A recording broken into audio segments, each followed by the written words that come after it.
Hello po sa inyong lahat mga ka-crypto. Ako po si Pinoy Crypto Trader at sa video na ito ay atin pong pag-uusapan ang tungkol dito kay XRP sapagkat meron daw po siyang nabuo na isang napakalaking bull flag pattern.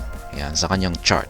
At ito raw po ang pinakamalaking bull flag pattern na nakita sa kasaysayan ng cryptocurrency or cryptocurrency history. Kaya ang tindi po nito kung pag nagkaroon po ng breakout si XRP sa kanyang bull flag pattern na ito ay talagang magiging matindi po talaga yung kanyang magiging pagsabog sapagkat napakalaki po ng pattern na ito. Ayan, bago po tayo magpatuloy ay nais ko lamang po munang bigyang linaw ang aking disclaimer kung saan ang nilalaman po ng video na ito ay hindi po ito isang financial advice. For education and information purposes lamang po ang layunin nito. Maliban po dito ay nais ko na rin pong magbigay babala na wala pong kahit anumang group chat ang Pinoy Crypto Trader. Yan, ang sabi po rito ay data confirms that XRP has formed what is possibly the largest bull flag in cryptocurrency history amid its sustained performance below the January 2018 all-time high of $3.84. Kaya yan po ulit. Pinakamalaking bull flag daw sa kasaysayan ng cryptocurrency. Ang tindi po talaga nito. Abs, a prominent market commentator and member of the 3T Warrior Academy research team, disclosed this in a recent post on X. He cited XRP's price movements on the monthly time frame, noting that the flag formation could lead to a substantial bull run. Kaya yan, si Abs po. Siya po ang nakapansin or nakakita sa napakalaking nabuong bull flag formation po. Dito po sa monthly time frame ni XRP. Kaya yan, ito raw po ay maaring magresulta sa isang substantial na bull run, matinding paglago or pag-angat sa kanyang presyo. A unique position. Notably, data from the 1-month chart brings credence to the claim. Recall that XRP leveraged the bull market of 2018 to record an impressive all-time high of $3.84 in January 2018, having surged by a mind-blowing 127,900% from 0.0030 value it witnessed in January 2017. However, after XRP attained the $3.84 high in January 2018, the digital asset started recording a collapse. The bears looked to trigger a retracement that would see XRP relinquish all the gains pick up in 2017, one of its most successful years. Kaya yan po yung previous na naging galawan ni XRP nitong mga nakalipas na taon. XRP corrected most of these gains but remained above its initial price before the 2017 rally. All efforts at recovering the lost values and reclaiming the all-time high have proven abortive. Yan. Abs pointed out that several market analysts attributed XRP's inability to reclaim the $3.84 ATH to the SEC lawsuit. Ayan, yun nga ito talaga yung naging matinding hadlang sa pag-angat sa presyo ni XRP, yung SEC lawsuit na ito. At alam naman po siguro natin yan. Di bali lamang sa mga bagong pasok dyan, bagong mga investor, bagong pasok dito sa mundo ng cryptocurrencies. And the US SEC's charges came up in December 2020 amid multiple delistings and sustained selling pressure. XRP was unable to ride on the 2021 bull run to recover the $3.84 ATH. The asset only hit a high of 1.966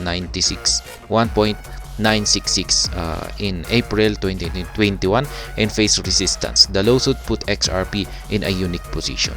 Yan. Sa mga hindi po nakakaalam ay nag-umpisa po na habulin ng US SEC at ibigyan ng pressure or i-pressure sa XRP noong December 2020. Kaya ayan, maski Sinundan po ito ng mga multiple delistings sa mga naglalakihang mga crypto exchanges. Kaya mas lalo pang nagdulot ito ng selling pressure para bumagsak ang presyo ni XRP. Kaya yan, nung sumapit ang bull run noong taong 2021 ay hindi po siya naka-recover sa kanyang all-time high na $3.84. Kasi yan, matindi po talaga yung selling pressure sa kanya maski bull run, pero ganyan po yung kanyang kalagayan, ay umabot lamang po siya ng 1.966 noong April 2021. Yan lamang po yung nakamit niya na presyo noong nitong nakalipas na bull run o bull market. Yan, XRP forms bull flag. Yan, dahil sa mga galaw na ito, yung previous price action ni XRP, yan mula nung nag-umpisa nung mga 2017, ayan yung mga idinitalye rito ay nagresulta po yan sa pagkabuo ng bullfrog, napakalaking bullfrog. Nonetheless, XRP's performance since it dropped from $3.84 high in January 2018 has resulted in the formation of a bull flag on the monthly chart. The measured move during 2017 rally formed the flag pole, while the price action from 2018 to this point has formed the flag. Kaya yan, yung naging galaw po na XRP na noong nitong nakalipas na taong 2017, ito po yung bumuo sa kanyang flag pole. Ito po yung kanyang poste. Yan, yung sunod naman na galaw niya, yan, mula noong 2018 hanggang ngayon, ito po yung bumuo sa kanyang flag or watawat. At ayan, ito po yung chart. Ayan, nakikita natin, ito po yung flag pole. Ayan, yung dire-diretsong pag-angat niya. Ayan, hanggang dito. Ayan, tapos bumagsak po siya. Ayan, nag-consolidate. At yan na nga, ito yung bumuo sa kanyang flag or watawat. Kaya kitang-kita natin. Ayan. Kaya kung pag nagkaroon ng breakout dito sa ibabaw, talagang matindi po yung kanyang magiging pagsabog. Due to the duration, the flag represents the largest bull flag formed by any crypto asset, Abs says. His chart suggests that XRP is now heading towards the peak of the flag, looking to engineer a breakout soon. Notably, such a breakout coupled with XRP's recent legal clarity could result in a massive price run. Kaya yan, matindi po talaga. Kaya kitang-kita natin na papunta na po siya sa sulok. Yan, maiipit na po siya sa sulok ng sa corner ng flag pattern natin dito. Kaya kung magkakaroon, ang inaabangan na lamang po natin dito ay yung kanyang breakout. At syempre diyan po tayo papasok. Kung tayo ay syempre nagti-trade. Yan, iba naman po kung pag nagti-trade tayo sa spot. Dapat sa spot ay nakabili tayo sa mababang presyo, nakapag-accumulate tayo sa presyo. Yan, syempre sa mga bagong pasok ay pwede pa. Ayan, pwede pang bumili ngayon. At asahan natin yung magaganap na breakout. Ayan. Kasi wala pa namang breakout. Pero kung pag nagkaroon na ng breakout at sumabog na yan, ay ayan, huli na yan para sa lahat. Abs chose not to make any price projections but gave his audience an opportunity to pick from 4 possible price scenario: less than $3.84, $3.85 to $8.80 to $8.81 to $22.34 and higher than $22.35. Interestingly, most respondents, about 36%, believe XRP will soar higher than $22.35. Kaya yan, wala daw pong binigay na saktong projection si Ginoong Abs. Ayan, kung sakaling nagkaroon tayo ng breakout dito sa napakalaking bull flag pattern na ito. Ayan, pero nagbigay po siya ng mga possible price scenarios. Yan. At sabi niya rito, ayan, pwede pong rito, nandito sa mga $3.8 hanggang $8.8. Yan, yung pinakamataas po ay $22.34 or higit pa rito. Yan, ayon po sa kanya. Pero karamihan pong mga respondents ay nakapagsabi na higit pa sa $22.35 yung aakyatin ni XRP kung sakaling sumabog po siya rito or nagkaroon siya ng breakout dito sa ating bull flag pattern dito. Yan, meanwhile, in the short term, XRP is still struggling to retain the 60-cent price support.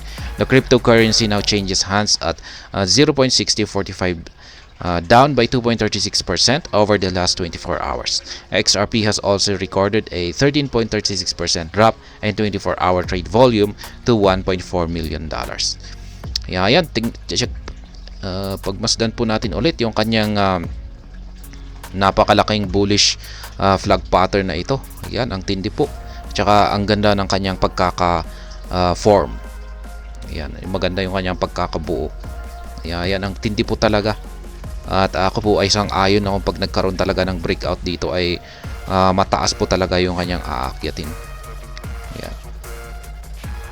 Kaya pwede po na makikita po natin yung pattern na ito sa monthly chart time frame ni XRP. Kaya yan, mukhang baka sasabay ito sa bull market.